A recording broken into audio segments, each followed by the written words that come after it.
Hello friends, मैं विकी गौतम एक बार फिर से ज्ञानम एकेडमी में आप लोगों का बहुत बहुत स्वागत करता हूं। देखिए, आज का जो हमारा विषय है हिंदी से संबंधित भाषा परिवार, दुनिया के प्रमुख भाषा परिवार। परीक्षा में काफ़ी प्रश्न यहाँ से भी पूछे जाते हैं, तो थोड़ा सा ध्यान से इस टॉपिक को भी हम पढ़ते हैं। देखिए, विश्व में लगभग 3000 भाषाओं को 12 या 13 प्रमुख भाषा परिवारों में विभाजित किया जा सकता है। अगर प्रश्न बन जाए कि कितने भाषा परिवार हैं, तो 12 या फिर 13 भाषा परिवार हैं। कुल अगर मेंशन करें परीक्षा में तो 13, वरना मुख्य जो हैं आपके 12 भाषा परिवार हैं। भारोपीय भाषा परिवार, जो 12-13 भाषा परिवार हैं, उनको जान लेते हैं कौन कौन से हैं। देखिए, भारोपीय भाषा परिवार, और आपका अगला है द्रविड़ भाषा परिवार। उससे अगला है आपका चीनी मंदारिन भाषा परिवार। अगला है आपका सेमेटिक भाषा परिवार। अगला है आपका टेमेटिक भाषा परिवार, और अगला है आपका आग्नेय भाषा परिवार। उसके बाद में है आपका यूराइल भाषा परिवार। उसके बाद में है आपका वाटू भाषा परिवार। अमेरिकी भाषा परिवार को रेड इंडियन, देखो महत्वपूर्ण पॉइंट है, रेड इंडियन के नाम से भी जाना जाता है। उससे जो अगला भाषा परिवार है आपका काकेशस भाषा परिवार। उससे अगला जो भाषा परिवार है सूडानी भाषा परिवार, परीक्षा में प्रश्न पूछा गया। बुशमैन भाषा परिवार। ठीक है, इन पॉइंटों को आप लोग नोट डाउन भी कर सकते हैं। तो ये प्रमुख भाषा या 12 या 13 भाषा परिवार हैं, जिनको अलग अलग तरीके से बांटा गया है। ठीक है, अगर हम अगले पॉइंट की बात करें तो यह भी काफ़ी महत्वपूर्ण पॉइंट है। देखिए, भाषा, जो हमारी भाषा होती है 2 प्रकार की होती है। एक तो अयोगात्मक होती है और दूसरी भाषा आपकी वियोगात्मक भाषा होती है। ठीक है, अगर हम अयोगात्मक की बात करें तो जो अयोगात्मक भाषा होती है, ऐसी भाषा जिसका कोई भी उल्लेख नहीं मिला है, ऐसी भाषा को हम अयोगात्मक कहते हैं। ठीक है, और वियोगात्मक, जिसका हम विवरण दे सकते हैं, जिस भाषा का वियोग हम कर सकते हैं, यानी जिसको हम विस्तारित रूप से पेश कर सकते हैं, उस भाषा को हम वियोगात्मक भाषा कहते हैं। वियोगात्मक भाषा भी 3 प्रकार की होती है। सबसे पहली होती है आपकी श्लिष्ट भाषा, इसी को विश्लिष्ट या फिर वियोगात्मक कहते हैं। दूसरी आपकी भाषा होती है अश्लिष्ट भाषा। तीसरी भाषा होती है आपकी प्रश्लिष्ट भाषा। जान लेते हैं इनको। श्लिष्ट भाषा क्या होती है? ऐसी भाषा जिनकी अपनी व्याकरण होती है, और जिन भाषाओं का विवरण केवल लिखित रूप में मिलता है, उनकी व्याकरण नहीं होती है, उनको हम कहते हैं अश्लिष्ट भाषा। और जिन भाषाओं का ना तो विवरण है ना ही लिखित रूप है, उन भाषाओं को हम कहते हैं प्रश्लिष्ट भाषा, लेकिन इनका प्रचलन तेज़ी से बढ़ रहा है, ऐसी भाषाओं को हम कहते हैं प्रश्लिष्ट भाषा। ठीक है भाई, अगर हम अगली बात करें तो अगर जान लेते हैं, देखिए अगला जो पॉइंट है आपका श्लिष्ट, विश्लिष्ट या फिर वियोगात्मक भाषा। तो हिंदी, संस्कृत, बांग्ला, यूनियन और अंग्रेजी, ये जो आपकी सभी भाषाएं हैं, इन भाषाओं को हम श्लिष्ट, विश्लिष्ट या फिर वियोगात्मक भाषा की श्रेणी में रखते हैं। अगला जो पॉइंट है हमारा, अगला पॉइंट आपका आ जाता है अश्लिष्ट भाषा। अश्लिष्ट भाषा की अगर बात करें, मतलब जिस भाषा का व्याकरण नहीं है, उस भाषा की अगर बात करें तो संथाली, तुर्की, हंगरी, जापानी, वाटू, जुलू, ये आपकी अश्लिष्ट भाषाएं होती हैं। ठीक है भाई, अगर हम नेक्स्ट विवरण की बात करें तो काफ़ी महत्वपूर्ण है, चीज़ों को पढ़ते हैं आज। अगर हम बात करें विश्व में बोली जाने वाली प्रमुख भाषाएं, तो विश्व में देखिए पहले नंबर पर अंग्रेजी भाषा बोली जाती है। उसके बाद में चीनी मंदारिन का नाम आता है, फिर हिंदी, तो ये पहले नंबर पर, दूसरे नंबर पर, तीसरे नंबर पर। उसके बाद में स्पेनिश भाषा है, रूसी भाषा, अरबी और बंगाली भाषा का क्रम आता है। अगर हम भारत में बात करें तो भारत में कौन कौन सी भाषाएं हैं, तो सबसे ज़्यादा जो बोली जाती है वो अंग्रेजी, उसके बाद में हिंदी, पहले नंबर पर हिंदी, उसके बाद में दूसरे नंबर पर अंग्रेजी बोली जाती है, और तीसरे नंबर पर आपकी बंगाली आ जाती है। उसके बाद में मराठी, तेलुगु, तमिल, गुजराती और उर्दू। विशेष रूप से आपको विश्व में शुरू की 3 भाषाएं तो याद रखना ही है, भारत में भी 3 भाषाओं का क्रम याद रखना है। उसके बाद देखेंगे कन्नड़, ओडिसी, मलयालम, पंजाबी, संस्कृत। अगला जो पॉइंट है हमारा हिंदी भाषा का विकास। अगर हम हिंदी भाषा के विकास की बात करें तो आइए समझ लेते हैं इस पॉइंट को भी। हिंदी विश्व की 3000 भाषाओं में से एक है, यानी पूरे विश्व में 3000 भाषाएं हैं और उनका जो भाषा परिवार है वो 12 या 13, कुल 13 भाषा परिवार हैं। अगर हम बात करें आकृति या रूप, देखिए कई बार ये प्रश्न पूछा गया है, आकृति या रूप के आधार पर हिंदी वियोगात्मक, जैसा अभी हमने पढ़ा विवरण, या फिर विश्लिष्ट भाषा है। ठीक है। अगला जो तीसरा पॉइंट है इसमें, भाषा परिवार के आधार पर हिंदी भारोपीय भाषा परिवार की भाषा है। ठीक है। भारत में 4 भाषा परिवार हैं। काफ़ी बारी ये प्रश्न भी पूछा गया है कि भारत में कितने भाषा परिवार हैं, तो भारत में 4 भाषा परिवार हैं। ठीक है। सबसे पहला जो भाषा परिवार है वो भारोपीय भाषा परिवार है, दूसरे नंबर पर द्रविड़ भाषा परिवार, ऑस्ट्रिक भाषा परिवार, चीनी तिब्बती भाषा परिवार। भारत में अगर बात करें तो बोलने वालों के आधार पर भारोपीय भाषा परिवार सबसे अधिक बोला जाता है। ठीक है भाई, काफ़ी महत्वपूर्ण प्रश्न है, चीज़ों को समझते हैं आगे। कहाँ थे हम? सबसे अधिक भारोपीय भाषा परिवार बोला जाता है। ठीक है। उसके बाद में नंबर जो 5वां पॉइंट है उसकी बात करें तो हिंदी भारोपीय भारत और यूरोप, यानी जो भारोपीय शब्द बना है वो भारत प्लस यूरोप से बना है, के भारतीय ईरानी शाखा के भारतीय आर्य उपशाखा की एक भाषा है। ठीक है। भारतीय आर्य भाषा काल 3 भागों में बांटा गया है, इस क्लास को हम कल डिस्कस करेंगे। ठीक है।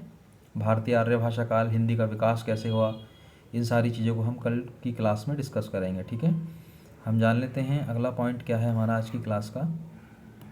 तो हम जान लेते हैं भारत में भारत के भाषा परिवार। भारत के देखिए भारत में 4 भाषा परिवार हैं, ध्यान रखना है आपको। ये भाषा परिवार हैं, भारत में 4 भाषा परिवार हैं। ठीक है। और ये बोलने वालों का प्रतिशत है, यानी हम कह सकते हैं कि जैसे अभी हमने पॉइंट पढ़ा था कि भारोपीय भाषा परिवार सबसे अधिक बोला जाता है, तो वो किस आधार पर बोला जाता है इसको जान लेते हैं। देखिए हमारा जो भारोपीय भाषा परिवार है वो 73%, यानी 73% कह सकते हैं इसको, हिंदी। इस भारोपीय परिवार में आपकी हिंदी, संस्कृत, पाली, प्राकृत, मराठी, गुजराती, पुर्तगाली, फ्रांसीसी, रूसी और बंगला, इन सभी भाषाओं को भारोपीय भाषा परिवार की भाषा कहा जाता है। कई बार ही प्रश्न पूछा गया कि हिंदी किस भाषा परिवार की है, संस्कृत, पाली, प्राकृत, मराठी, गुजराती, पुर्तगाली, फ्रांसीसी, रूसी, बंगला, ये सब प्रश्न जो है परीक्षाओं में पूछे जाते हैं। आप लोगों को संस्कृत, हिंदी, पाली, प्राकृत तो ध्यान रखना ही है। उसके बाद में अगर हम बात करें द्रविड़ भाषा परिवार, तो द्रविड़ भाषा परिवार की अगर बात करें तो 25% ये बोला जाता है। दूसरे नंबर पर इसीलिए आता है क्योंकि ये 25% है। इसकी देखो विशेषता क्या है कि इसमें तमिल, तेलुगु, मलयालम, कन्नड़ और गोंड, ठीक है, ये सभी भाषाएं द्रविड़ भाषा परिवार की भाषाएं हैं। आपसे ये भी पूछ सकता है कि भारोपीय परिवार की भाषा कौन सी नहीं है, तो इनमें से कोई ना कोई एक ऑप्शन रख देगा, या फिर वो पूछेगा द्रविड़ भाषा परिवार की कौन सी है, तो सबसे ज़्यादा तमिल और तेलुगु ही पूछा जाता है।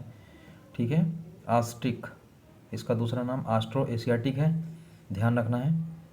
तो ये तीसरे नंबर पर क्यों आता है, क्योंकि ये 1.3% है।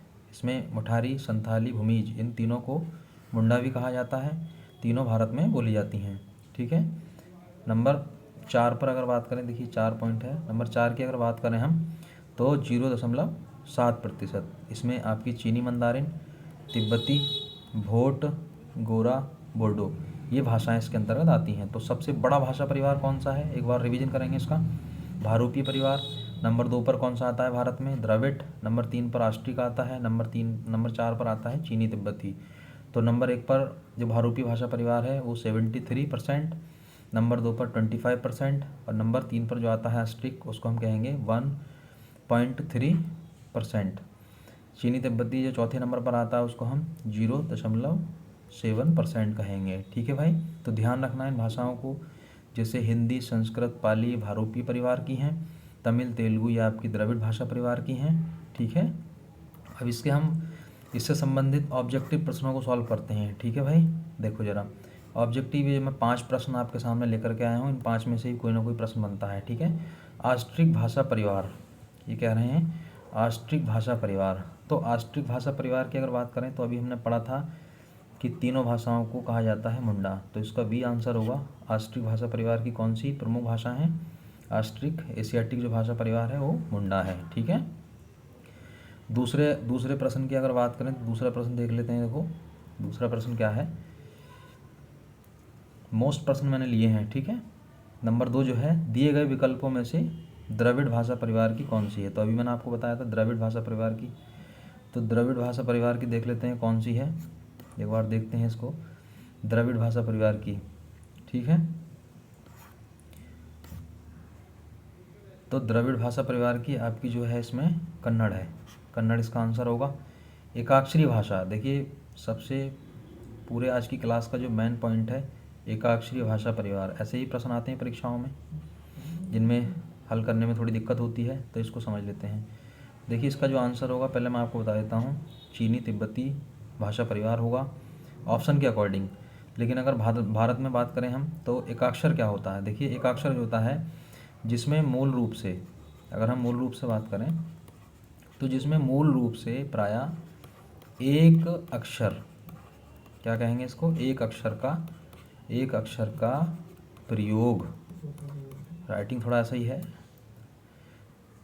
एक अक्षर का प्रयोग होता है, उसको हम कहेंगे एकाक्षरी भाषा। अगर हम बात करें, देखें कश्मीर, अगर हम कश्मीर की बात करें तो कश्मीर, अगर हम बात करें हिमाचल प्रदेश, शॉर्टकट में लिख देता हूँ, या फिर अगर बात करें हम उत्तराखंड, ठीक है उत्तराखंड समझ जाना आप लोग, अगर हम बात करें देश नेपाल की, या फिर बात करें हम राज्य सिक्किम की अगर बात करें, या फिर बात करें पश्चिम बंगाल की, या फिर हम बात करें देश भूटान की, ठीक है, या फिर हम राज्य की बात करें अरुणाचल प्रदेश की अगर बात करें तो अरुणाचल प्रदेश, या फिर इसमें आपका असम की बात करें तो असम, अगर नागालैंड की बात करें तो नागालैंड, ठीक है, उसके बाद में मेघालय से होते हुए मणिपुर, त्रिपुरा, ठीक है, मिजोरम, इन सभी राज्यों तथा देशों में आपकी एकाक्षरी भाषा बोली जाती है। एकाक्षरी का मतलब क्या होता है एक बार बताओ? जिनमें एक अक्षर का प्रयोग किया जाता है। ठीक है भाई, अगला जो है प्रश्न देखेंगे नंबर 4 प्रश्न। तो अगला प्रश्न महत्वपूर्ण है, देखिए यही प्रश्न आता है परीक्षा में, कन्नड़ का संबंध किस भाषा से है? तो कन्नड़ का संबंध आपकी द्रविड़ भाषा परिवार से है, मोस्ट है द्रविड़ भाषा परिवार। ठीक है, अब अगला जो प्रश्न है आपका, ऐसे ही हम ऑब्जेक्टिव टाइप के प्रश्न सॉल्व करेंगे, एक चैप्टर पढ़ाएंगे आपको, उसके बाद ऑब्जेक्टिव टाइप के प्रश्न जरूर सॉल्व करने हमें। देखिए अगला प्रश्न आपसे पूछा गया, हिंदी किस भाषा परिवार की भाषा है? तो आपका आंसर क्या रहेगा? भारूपीय भाषा परिवार की भाषा है हिंदी। ठीक है भाई, तो आइए देख लेते हैं एक बार और ज़रा चीज़ों का रिवीजन कर लेते हैं, थोड़ा सा जो मेन पॉइंट है मैं आपको रिवीजन करवा देता हूँ। भारूपीय भाषा परिवार 73%, द्रविड़ भाषा परिवार 25%, ऑस्ट्रिक का दूसरा नाम ऑस्ट्रो एशियाटिक भाषा परिवार 1.3%, चीनी तिब्बती भाषा परिवार 0.7%। ठीक है, तो हिंदी, संस्कृत, पाली, प्राकृत, मराठी, गुजराती, पुर्तगाली, फ्रांसीसी, रूसी, बांग्ला जो है आपकी भारूपीय भाषा परिवार की भाषा हैं, और तमिल, तेलुगु, मलयालम और कन्नड़ गोंड जो हैं आपकी वो द्रविड़ भाषा परिवार की भाषा हैं। 1.3% बोला जाता है आपका ऑस्ट्रिक भारत में, मुठारी, संथाली, भूमिज, इसको हम मुंडा कहते हैं, तीनों भारत में बोली जाती हैं। चीनी तिब्बती भाषा परिवार की अगर बात करें तो 0.7%, चीनी मंदारिन, तिब्बती, भोट, गोरा, बोडो और ये सब आदि भाषाएं जो हैं आपकी चीनी तिब्बती भाषा परिवार हैं। तो वीडियो कैसी लगी आप लोगों को कमेंट के माध्यम से ज़रूर बताएं। धन्यवाद।